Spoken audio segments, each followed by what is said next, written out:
नवाब शाह खां हैदराबाद तरफ़ वींदड़ बस Khandu road stop ते बीठल हुई त इस्लामाबाद खां कराची तरफ़ वींदड़ तेज़ रफ़्तार कोच बीठल बस खे टक्कर हयो, जंहिं सबबि कराची वींदड़ कोच जो अॻियों हिसो तबाह थी वियो।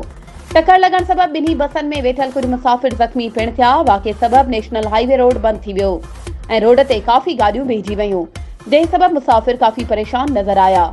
मोटरवे पुलिस समेत इंतजामिया क़ाइब रही। काफ़ी वक़्त खां पोइ मोटरवे पुलिस ऐं भिटशा पुलिस जे एहलकारनि पहुची रोड ते बीठल बस खे साइड ते करे रोड खोलरायो ऐं परेशान हाल मुसाफ़िरनि खे ॿियनि गाॾियुनि में सवार करे पंहिंजी मंज़िल तरफ़ रवानो कयो। यादि रहे त खंडू रोड स्टॉप हद दख़िलनि जो आज़ार वधियल आहे ऐं नेशनल हाईवे रोड में ॿिन्ही तरफ़ वॾा खॾा पियल आहिनि, जंहिं सबबि हादसा रोज़ जो मामूल बणियल आहिनि। वधीक ख़बरूं ऐं अपडेट्स जे लाइ असांजे चैनल खे सब्सक्राइब कयो ऐं हा, बेल आइकन खे प्रेस करणु न विसारिजो त जीअं असांजी हर नई अचण वारी वीडियो तव्हां ताईं पहुचे।